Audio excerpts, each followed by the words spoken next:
Hello students, हम लोग class 10 का एक्सरसाइज 3.3 का क्वेश्चन नंबर 3 का 4 करने जा रहे हैं, क्योंकि पिछली वीडियो में हम लोगों ने क्वेश्चन नंबर 4 तक कर लिया था। क्वेश्चन नंबर हम लोग 5 करने जा रहे हैं। तो क्वेश्चन नंबर 5 में हमें कह रहा है कि जब किसी फ्रैक्शन के न्यूमरेटर में हम 2 ऐड कर देते हैं, न्यूमरेटर और डिनोमिनेटर में, तो फ्रैक्शन जो है ना हमारा वह क्या हो जाता है, 9/11 हो जाता है।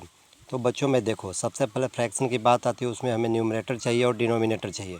तो मैंने यहाँ पर न्यूमरेटर x ले लिया है और डिनोमिनेटर y ले लिया है। जो फ्रैक्शन हमारा बनेगा क्या हुआ, x/y बनेगा। तो यहाँ मैंने x/y में दोनों में 2 ऐड कर दिया है और इक्वल हो गया 9/11 का। तो अब देखिए, मैंने इसको क्रॉस मल्टीप्लिकेशन किया है, तो यहाँ पर 11x + 22 और 9 से जब इसमें मल्टीप्लाई किया हूँ तो 9y + 18 आया हुआ है। आप देख रहे हो यहाँ पर। अब मैं 9y को इस साइड में लाया हूँ, तो हमारा जो इक्वेशन बन रहा है 11x - 9y, और 22 उधर जाएगा तो 18 - 22, और ये जब सब्ट्रैक्ट होगा तो -4 आएगा। तो हमारा फाइनली जो इक्वेशन बन जाता है 11x - 9y = -4, और मैंने इसको इक्वेशन 1 ले लिया। इसी तरह जो है दूसरा जो इसका पार्ट बोल रहा है कि न्यूमरेटर और डिनोमिनेटर में अगर हम 3 ऐड कर देते हैं तो वह फ्रैक्शन क्या होता है, 5/6 हो जाता है। तो यहाँ पर मैंने 3 ऐड किया है, अभी आप देख रहे हो, और फिर क्रॉस मल्टीप्लिकेशन किया है, तो ये हमारा इक्वेशन बनता है 6x + 18 6x + 18 = 5y + 15। तो इस तरह से मैं x और y को एक तरफ कर लिया हूँ, और जो हमारा कांस्टेंट वैल्यू है उसको एक तरफ कर लिया हूँ। तो 15 - 18 है तो ये -3 होगा, और मैंने इसको इक्वेशन 2 माना है। अब इसको मैंने स्टेप से एक स्टेप आगे बढ़ाया है। 5y को मैं राइट साइड लाया हूँ, तो इसका साइन माइनस था तो ये क्या हो गया, +3 5y।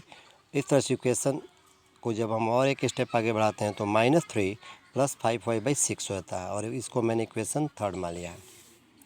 अब इक्वेशन 3 का वैल्यू यानी x का वैल्यू मैं इक्वेशन 1 में पुट कर रहा हूँ। यहाँ पर आप देख रहे हो, यहाँ पर तो 11 से मैंने -3 में मल्टीप्लाई किया तो -33, और 11 को 5 से मल्टीप्लाई किया तो +55y, और ये जो है यहाँ पर मैंने 6 ऑलरेडी पहले से एलसीएम ले रखा है। तो 6 में जब हम 1 से डिवाइड किए हैं तो 6 आया, और 6 में 9 से मल्टीप्लाई किए हैं तो -54 y आया है।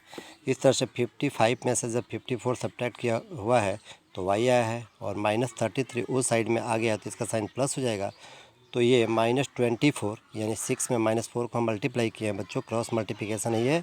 यहाँ आप देख रहे हो, इसमें और इसमें मैंने मल्टीप्लाई किया है तो -24 है ये, और -33 को जब ये इधर लाया हूँ तो इसका साइन चेंज होकर प्लस हो गया है।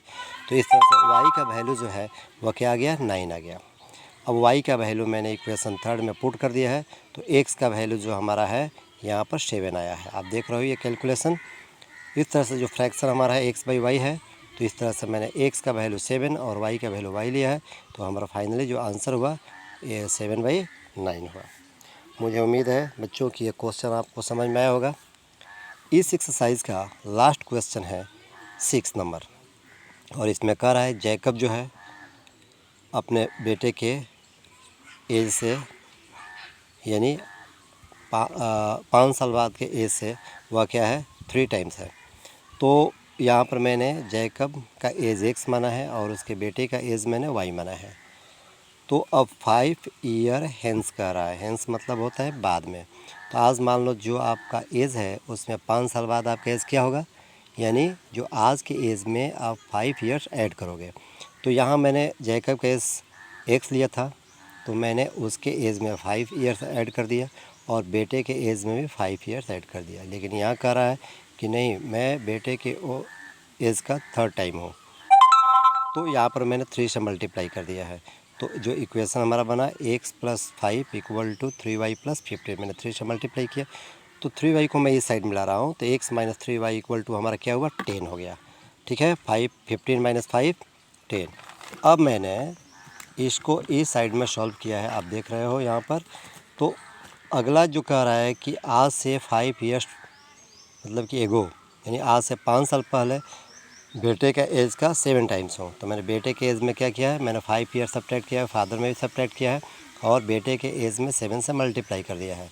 तो जो हमारा सॉल्यूशन आएगा, इसको आगे बढ़ाएंगे तो x minus 5 equal to 7y minus 35। इस ब्रैकेट को मैंने तोड़ा है, 7y को मैं लेफ़्ट साइड में लाया हूँ तो x माइनस 7y, और माइनस 5 को इधर लाया हूँ तो माइनस 35 प्लस 5, यानी x minus 7y equal to minus 30।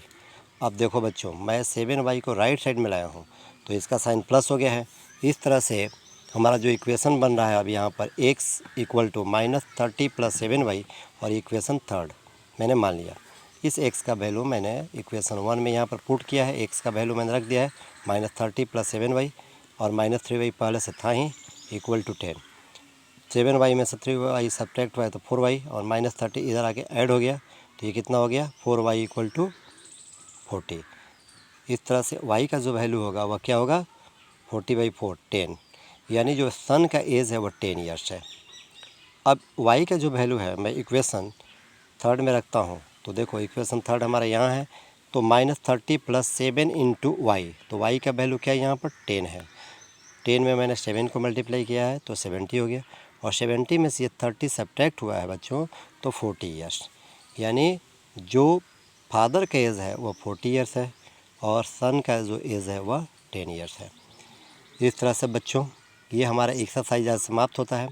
अगली वीडियो में हम लोग एक्सरसाइज 3.5 को 3.4 को सॉल्व करेंगे। तो आप लोग इस एक्सरसाइज को पूरी तरह से रिवीजन कर लेना, और रिवीजन करने के बाद ये समझ में आ जाए तो इसका फेयर भी कंप्लीट कर लेना। धन्यवाद।